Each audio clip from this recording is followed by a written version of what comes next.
Hello friends, welcome to IICS platform. आज है 11th of June और 11th ऑफ जून का करेंगे हम करंट अफेयर। तो चलिए लेक्चर स्टार्ट करते हैं। देखिए, अभी आप जानते हो कि हमारे इंडिया में अभी यूनियन गवर्नमेंट, नई गवर्नमेंट बनी है। वीकेंड से मोदी 3.0 आ गया है। ठीक है, मतलब मोदी साहब जो हमारे PM साहब थे, उन्हें तीसरी बार ओथ सेरेमनी ओथ ले लिया है और इसी के साथ कई सारे मिनिस्टर भी ओथ सेरेमनी में पार्टिसिपेट किया, ओथ लिया साथ में ओथ सेरेमनी में। देन आफ्टर अब हम डिस्कस करेंगे कि कौन सी मिनिस्ट्री किसको मिला है, व्हाट आई मीन्स कौन सा पोर्टफोलियो किस पर्सन को मिला है यूनियन कैबिनेट मिनिस्ट्री में, और उनके सामने कौन कौन सी प्रॉब्लम आएगी।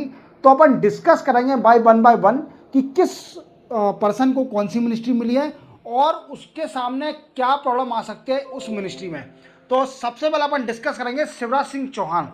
देखो, शिवराज सिंह चौहान जी जो हैं, ये 2005 से लेकर 2023 तक ये CM रहे थे मध्य प्रदेश के। क्या रहे थे? CM ऑफ मध्य प्रदेश। और इन्होंने बहुत अच्छा काम किया था, इनके काम को अप्रिशिएट कर सकते हैं। इसमें अगर छोड़ दिया जाए 15 मंथ का, 15 मंथ का CM सिर्फ छोड़ दिया जाए, क्योंकि कमलनाथ जी आ गए थे बीच में 15 मंथ के लिए। देन आफ्टर बीजेपी की सरकार बन गई थी, तो मोटा माटी अपन 2005 और 2023 तक ही मानते हैं इनका रूल। देन आफ्टर इन्हें एग्रीकल्चर डिपार्टमेंट में बड़ा काम किया, मींस मध्य प्रदेश को इन्हें एग्रीकल्चर में आगे पहुंचा दिया। और कई सारे second largest producer of wheat बना दिया आफ्टर पंजाब। अब देखो, इनको 2 मिनिस्ट्री दी हुई हैं और ये आ गए सेंट्रल गवर्नमेंट ने, और इन्होंने शपथ भी ले ली है। और मोदी साहब ने इनको 2 मिनिस्ट्री दी है, नाम याद रखना, मिनिस्ट्री ऑफ एग्रीकल्चर। ठीक है, पहली मिनिस्ट्री। दूसरी दी है मिनिस्ट्री ऑफ रूरल डेवलपमेंट। अब शिवराज सिंह चौहान जी जो CM थे पहले MP के, अब तो नए यादव जी बन गए हैं, तो ये अब यूनियन में मिनिस्टर बन गए और इनको 2 मिनिस्ट्री, 2 प्रभाव दे दिया है। पहला प्रभाव है कि मिनिस्ट्री ऑफ एग्रीकल्चर और मिनिस्ट्री ऑफ रूरल डेवलपमेंट। अब इनके कार्यकाल को समझ लेते हैं, इन्हें MP में ऐसा क्या किया कि इनको एग्रीकल्चर मिनिस्ट्री में ही मतलब इनको सुटेबल हुआ। PM साहब ने सोचा कि ये एग्रीकल्चर मिनिस्ट्री में अच्छा कर सकते हैं इंडिया के लिए। तो सबसे पहले समझते हैं इन्होंने काम क्या किया कि second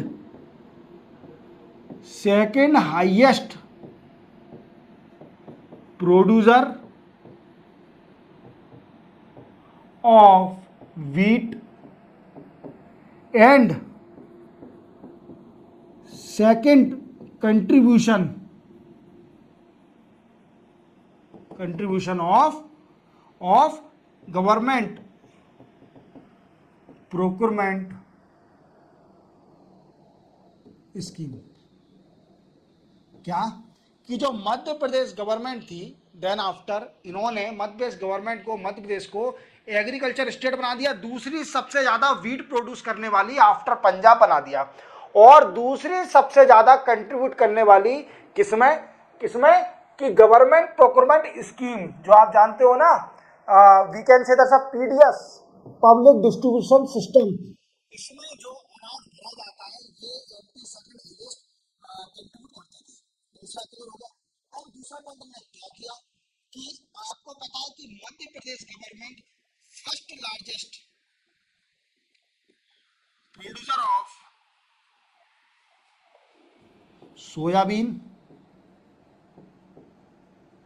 soybean, tomato,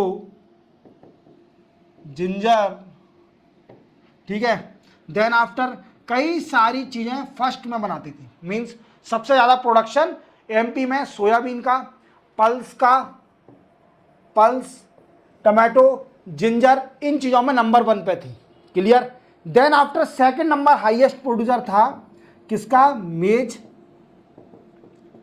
millet and onion after Maharashtra. Second highest producer of Madhya Pradesh of maize and millet and second highest producer of onion after Maharashtra. अब मोदी साहब ने सोचा कि यार एमपी इतना प्रोग्रेस कर रही है एग्रीकल्चर में, तो शायद शिवराज सिंह चौहान के रूल में इतना प्रोग्रेस हुआ तो डेफिनेटली इनको सेंटर में बुलाना चाहिए और ये इंडिया के लिए सोचेंगे, इंडिया के लिए सोचेंगे। अब इन्होंने क्या किया, देखो ये भी बहुत मतलब वेरी टैलेंटेड पर्सन है शिवराज सिंह चौहान जी, मतलब सक्सेसफुल सीएम बोला जाता है इनको, मध्य प्रदेश का सक्सेसफुल सीएम थे ये। और इन्होंने आते ही 2 मिनिस्ट्री को होल्ड करते ही सबसे पहले बुलाया सेक्रेटरियों को, अपने जो रूरल डेवलपमेंट के सेक्रेटरी और एग्रीकल्चर के सेक्रेटरी थे उनको स्पेशली बुलाया और उनके साथ मीटिंग की। क्या की? मीटिंग की। और 100 डेज का प्लान भी इमीडिएटली निकाल दिया कि हम क्या क्या करेंगे। समझ में आ गया? अब इनके सामने प्रॉब्लम क्या क्या आ सकती है, देखो ये तो आ गया, 100 डेज का प्लान निकाल दिया कि हम एग्रीकल्चर और रूरल डेवलपमेंट में बहुत अच्छा प्रोग्रेस करेंगे। सबसे पहले इनको प्रॉब्लम आएगी एमएसपी की। MSP minimum support price. आप देख रहे हो पंजाब में प्रोटेस्ट चल रहा है, वो बोल रहा है कि एमएसपी को गारंटेड कर दीजिए। गारंटी मतलब आपको मिलेगी एमएसपी, किसी को रिजेक्ट नहीं कर सकते, तो गारंटेड। ये सबसे बड़ी प्रॉब्लम आएगी शिवराज सिंह चौहान के सामने, एमएसपी का इशू को रिजॉल्व करना। देन आफ्टर क्या है शिवराज सिंह चौहान के सामने, एक आएगी, गवर्नमेंट ने क्या करा था, कृषि सैटेलाइट लॉन्च करने का बोला था। सैटेलाइट, कृषि satellite related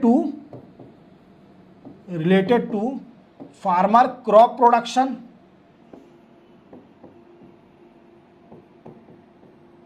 soil health,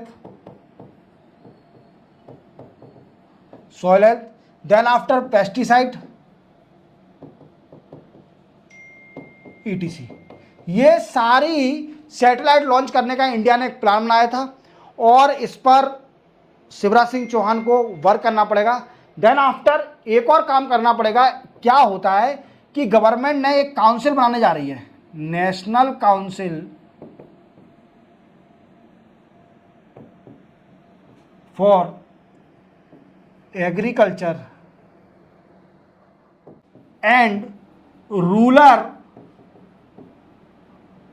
transformation. Clear? इसका शॉर्ट में अपन बोलते हैं NCART। अब ये क्या है? ये एक फेडरल बॉडी है। फेडरल जानते हो ना, both centre and state take the decision equally. Okay, federal body है, the same power sharing between centre and state, that is called a federal body. और ये पॉलिसी एंड प्रोग्राम बनाएगी किसके लिए? एग्रीकल्चर के लिए। आप समझ में आ गए? एग्रीकल्चर में ये इनको इंप्लीमेंट करना पड़ेगा। देन आफ्टर ये प्रॉब्लम आ सकती है। ठीक है। दूसरा, रूरल डेवलपमेंट मिनिस्ट्री होल्ड करेगा तो आपको सबसे पहला पीएम आवास योजना जो कि रूरल के लिए, इस पे भी काम करना पड़ेगा लोगों के लिए, घर बनाने के लिए। तो आप समझ में आ गया होगा कि शिवराज सिंह चौहान जी जो अभी मिनिस्टर बने हैं 2 मिनिस्ट्री के, ministry of agriculture and farmer welfare और मिनिस्ट्री ऑफ रूरल डेवलपमेंट, ये मिनिस्ट्री में क्या क्या प्रॉब्लम आ सकती है। इसी के साथ चलते हैं अपन नेक्स्ट पर्सन पे जिनको दूसरा काम मिला है दूसरी मिनिस्ट्री का। दूसरे हमारे राजनाथ सिंह जी। देखो ये तो इन्हें फिर से मिनिस्ट्री ऑफ डिफेंस फिर से मिल गया इनको, मतलब पीएम साहब ने जितने भी मतलब बड़े बड़े मिनिस्ट्री थे वो फिर से अगेन रिटेन करे हैं, रिपीटेशन किया उनका फिर से, मींस वो काम अच्छे कर रहे थे, देन आफ्टर रिपीटेशन कर दिया।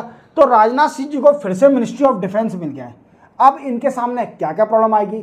तो देखो इनके सामने प्रॉब्लम आ सकती है मैन पावर ऑफ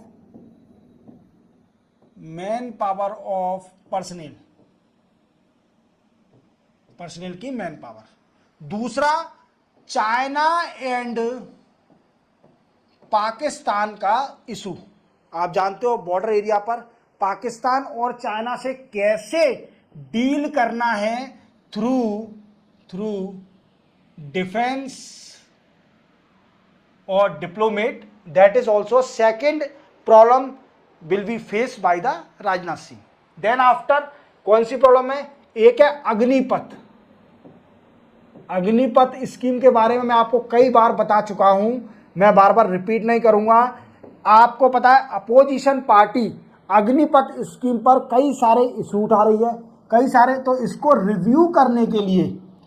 रिव्यू करने के लिए अग्निपथ स्कीम को रिव्यू करेंगे राजनाथ सिंह जी। देन आफ्टर क्या होगा कि indigenous production of arm and ammunition means आप जानते हो कि बड़े बड़े डिफेंस के जितने भी प्रोडक्ट होते हैं हमें उन्हें इंपोर्ट करना पड़ता है from different country, that's USA, Russia, Israel, और इनके जरिए अपन पर डिपेंड रहते हैं। तो ज़्यादातर हमें indigenous production of defence sector पर डीआरडीओ काम करें, डीआरडीओ में रिफॉर्म की ज़रूरत है। ठीक है, क्लियर। ये डिफेंस, ये दिक्कतें आ सकती हैं। और सबसे बड़ी दिक्कत है कि सीडीएस क्या है, सबसे बड़ा CDS chief of defence staff. मैंने इसका एक पर्टिकुलर वीडियो बनाया है, आप देखिए। थिएटर कमांड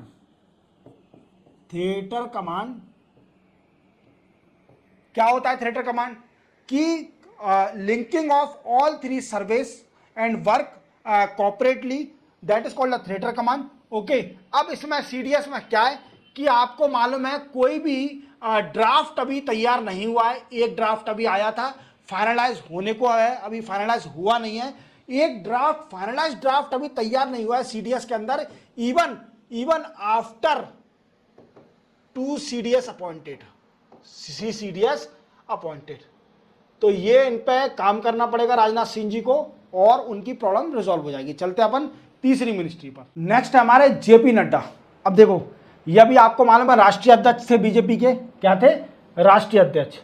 अब इनको मिनिस्ट्री दे दी है। इनको कौन सी मिनिस्ट्री दी है? एक तो दिया इनको हेल्थ मिनिस्ट्री, और दूसरी दी है इनको केमिकल एंड फर्टिलाइजर मिनिस्ट्री। कौन सी दी है? हेल्थ मिनिस्ट्री और केमिकल एंड फर्टिलाइजर मिनिस्ट्री। इनको 2 मिनिस्ट्री मिली है। अब इनके सामने क्या क्या प्रॉब्लम आ सकती है? तो इनके सामने सबसे बड़ी प्रॉब्लम है आयुष्मान भारत योजना। Ayushman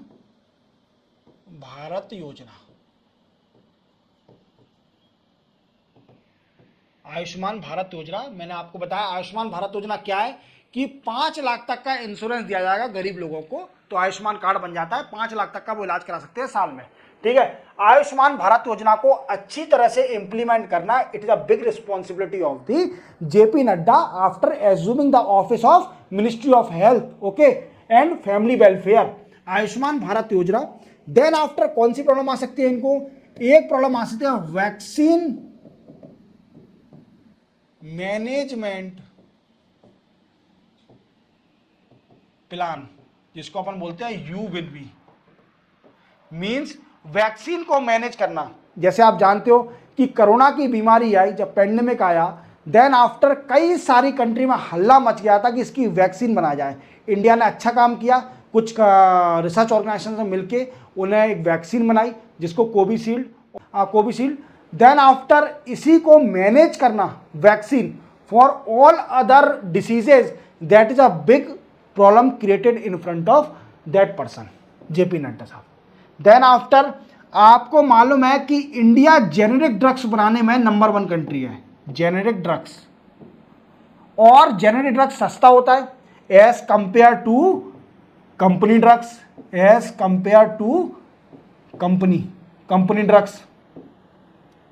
company drugs. और जेनेरिक ड्रग्स बनाने में इंडिया नंबर 1 है।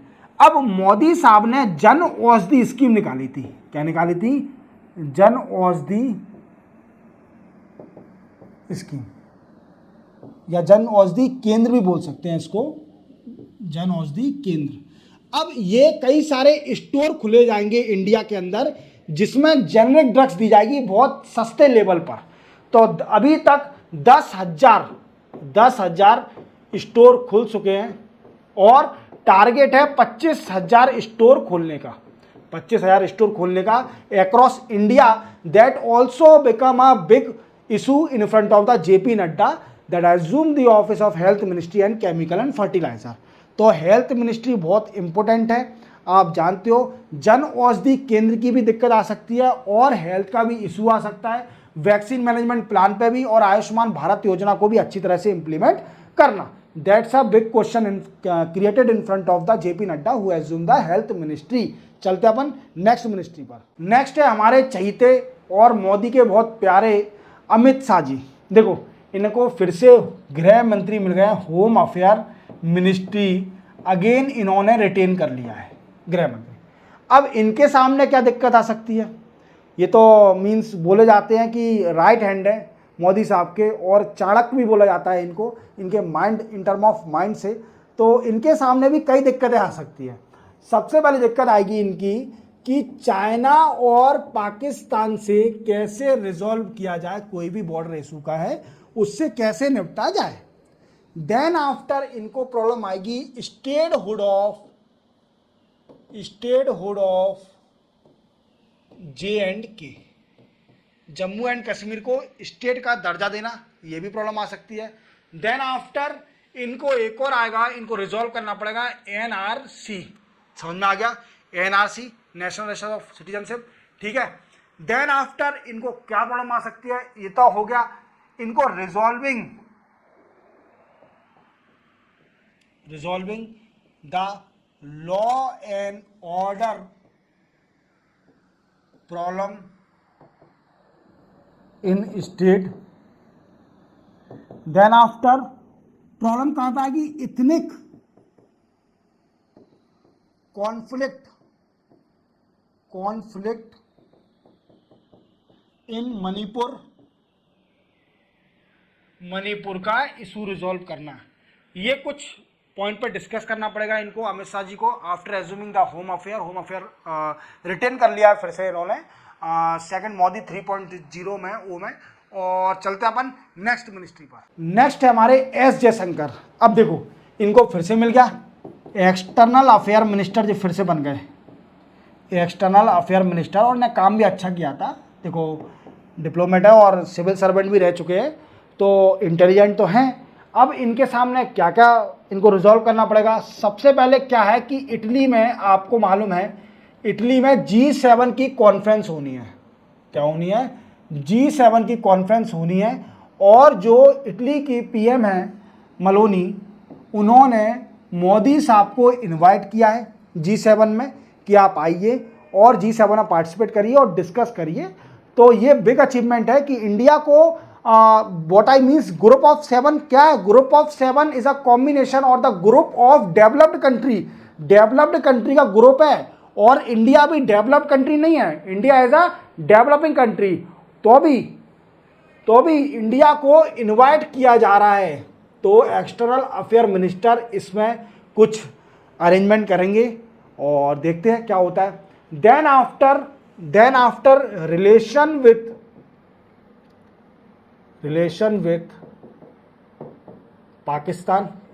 पाकिस्तान से रिलेशन को रिजॉल्व करना, that is also become a big question in front of S Jaishankar. Then after सबसे बड़ी बात, यूक्रेन और रशिया का वार। जैसे आप जानते हो कि रशिया से हमारे बहुत अच्छे रिलेशन हैं, और अभी इस बार में इंडिया न्यूट्रल पोजीशन रखी हुई है, मींस किसी भी कंट्री का सपोर्ट नहीं कर रही है, न्यूट्रल पोजीशन रखी हुई है। और आप जानते हो कि अभी स्विट्जरलैंड में यूक्रेन की पीस मीटिंग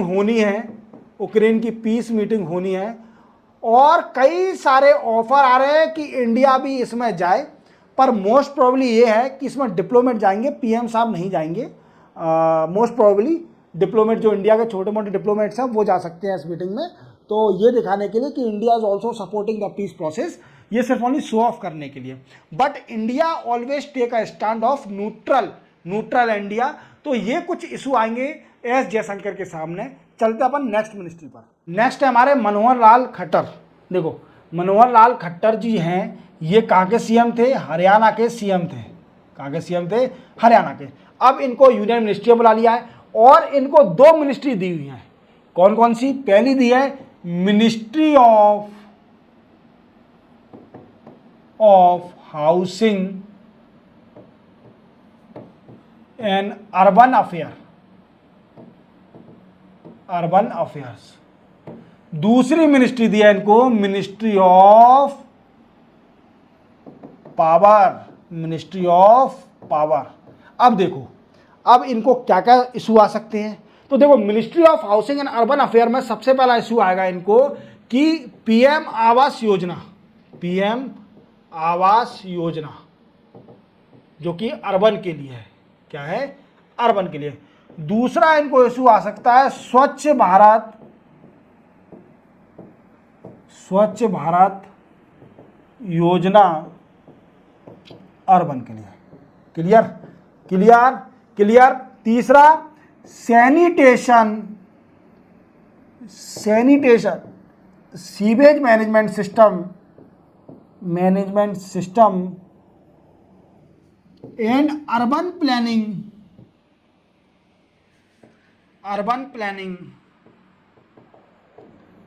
क्लियर? ये इशू आ सकते हैं। अब मिनिस्ट्री ऑफ पावर में क्या इशू आ सकते हैं? मिनिस्ट्री ऑफ पावर के अगर इशू देखे जाएं तो आप जानते हो कि मिनिस्ट्री ऑफ पावर में इशू आ सकता है सबसे पहला कि पावर कंजम्पशन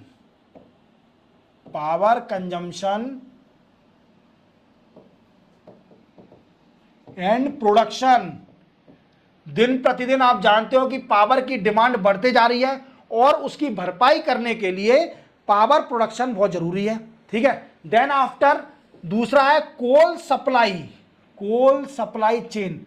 जैसे ही आप जानते हो कि थर्मल पावर प्लांट हैं वो अधिकतर कोल का यूज करते हैं फॉर पावर प्रोडक्शन, और कोल की सप्लाई में इंटरप्शन हो रहा है, तो इसको भी रिजॉल्व करने की दिक्कत आ सकती है मनोहर लाल खट्टर में, और ये रिजॉल्व कर लेंगे अगर इनको कैपेबल समझा है मोदी साहब ने तो डेफिनेटली कर ही लेंगे। तो इसी के साथ चलते अपन नेक्स्ट मिनिस्ट्री पर। नेक्स्ट है हमारी निर्मला सीतारमण। देखो, आप जानते हो इनको, ये कौन है? Finance minister. पिछली बार भी फाइनेंस मिनिस्टर सक्सेस है, मैम ने अच्छा काम किया था। देन आफ्टर तभी इनको रिपीट कराए फाइनेंस मिनिस्ट्री से। अब इनको क्या क्या रिजॉल्व करना पड़ेगा? तो देखो, सबसे पहला है तो एम्प्लॉयमेंट। आपको मालूम है कि इंडिया में अनएम्प्लॉयमेंट दिन प्रतिदिन बढ़ते जा रहा है, एम्प्लॉयमेंट। दूसरा जॉब। तीसरा क्या फोकस करना पड़ेगा? फिस्कल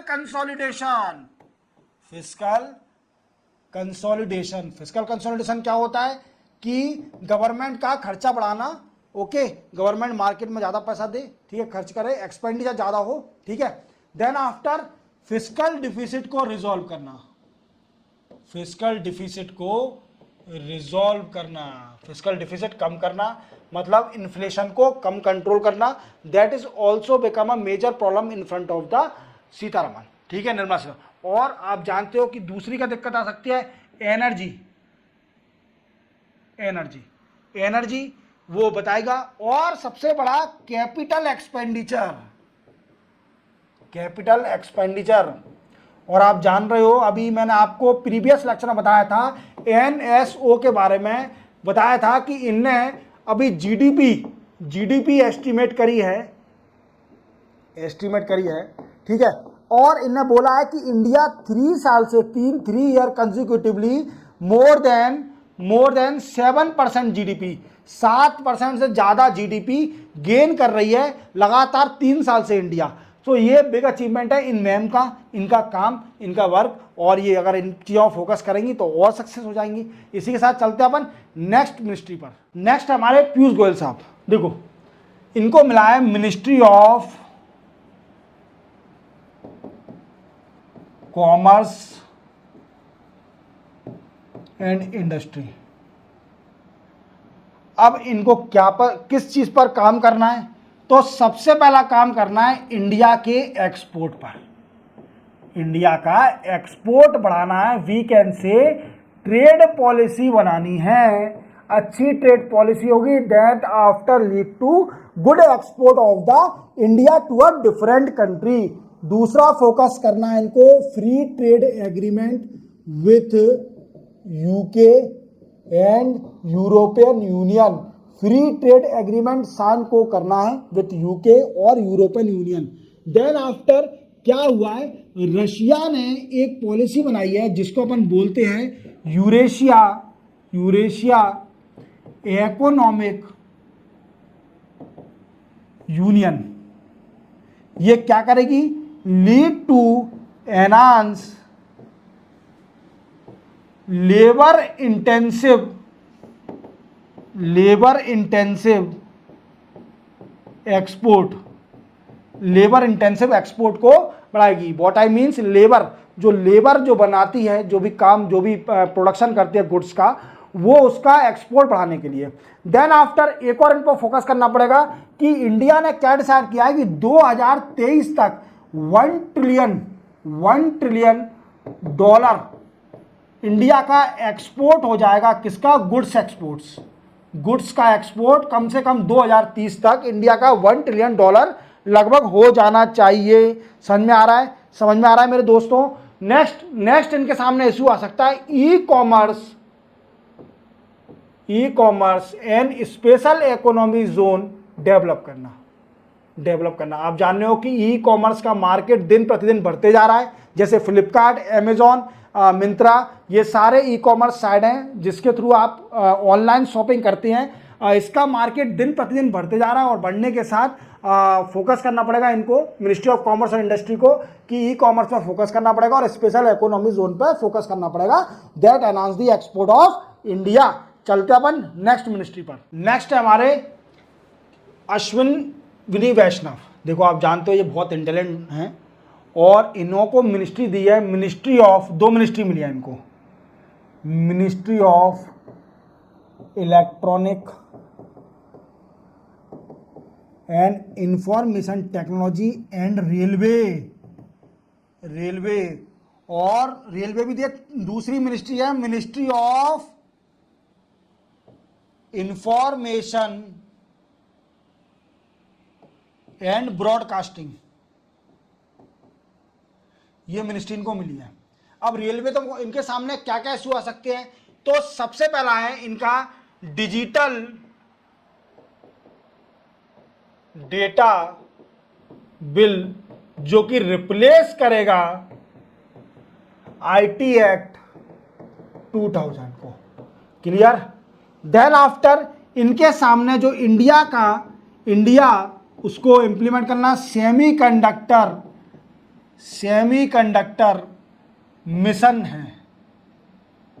और क्या प्रॉब्लम आ सकती है कि इंडिया ने 10,000 करोड़ अलोकेट कर दिया है, allocate on India artificial intelligence mission.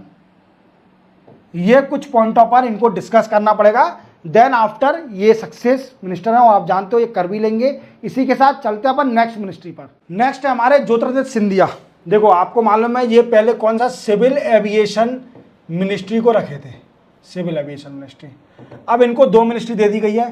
पहली दी है मिनिस्ट्री ऑफ कम्युनिकेशन और दूसरी दी है ministry of development in north east state. अब इनके सामने सबसे बड़ी दिक्कत क्या आएगी कि ये दिक्कत आनी है कि जो नॉर्थ ईस्ट स्टेट है वहां पर ब्रॉडबैंड कनेक्शन देना, मींस इंटरनेट कनेक्शन सप्लाई करना in rural area. That create the difficulty in front of the Scindia government. Scindias ministry और सिंधिया जी डिसीजन ले भी लेंगे, इसको रिजॉल्व भी कर देंगे। जैसे कि भारत नेट ये इसको रिजॉल्व और इसके ऊपर वर्क करना पड़ेगा नॉर्थ ईस्ट के ऊपर। देन आफ्टर टेलीकम्युनिकेशन एक्ट, दूसरा क्या है टेलीकम्युनिकेशन एक्ट, एक कानून आया है टेलीकम्युनिकेशन एक्ट, इस पर भी काम करना पड़ेगा। 2023 में जो आया है टेलीकम्युनिकेशन एक्ट, इस पर भी काम करना पड़ेगा इनको। इसी के साथ चलते हैं अपन नेक्स्ट मिनिस्ट्री पर। नेक्स्ट है हमारे हरदीप पुरी। इनको मिला है ministry of petroleum and natural gas. अब देखो इनका मेन मोटिव होगा कि जितने भी ऑयल इंपोर्ट हो रहा है उसको रिड्यूस करा जाए और और प्रमोट किया जाए, promote for indigenous production of oil. Indigenous जो कंपनियां हैं, जो हमारी इंडिया की कंपनियां हैं, उनको प्रमोट करा जाए कि वो ऑयल का प्रोडक्शन करें। समझ रहे हो आप मेरी बात को? तो ये कुछ पॉइंटों पे इनको फोकस करना पड़ेगा हरदीप पुरी साहब जी को, और इंडिया अच्छी तरह प्रोग्रेस कर लेगा। चलते हैं अपन नेक्स्ट मिनिस्ट्री पर। नेक्स्ट है हमारे प्रहलाद जोशी। देखो इनको मिनिस्ट्री मिली है ministry of new and renewable energy. अब इनको क्या फोकस करना पड़ेगा? इनको फोकस करना पड़ेगा storage. What storage? Renewable energy storage. Renewable energy storage पर फोकस करना पड़ेगा। देन आफ्टर सोलर पैनल पर फोकस करना पड़ेगा, solar panel. Then after wind energy, geothermal energy, इन चीज़ों पर फोकस करना पड़ेगा अपने प्रहलाद जोशी जी को, जिनको ministry of new and renewable energy मंत्रालय मिला है। इसी के साथ जो मेजर मंत्रालय थे उनकी प्रॉब्लम और उनको किस पे काम करना पड़ेगा, ये मैंने आपको सब बता दिया है। मैंने छोटे मिनिस्ट्री कवर नहीं करे हैं, मैंने जो मेजर मिनिस्ट्री है उनको कवर किया है। और इसी के साथ मैं आपसे बताना चाहूँगा कि ऐसे इंटरेस्टिंग न्यूज़ और करंट अफेयर जानने के लिए चैनल को सब्सक्राइब करें और अब इस वीडियो को दोस्तों को शेयर करें, जिससे क्या होगा कि उनका भी बेनिफिट हो जाएगा। इसी के साथ अलविदा, जय हिंद।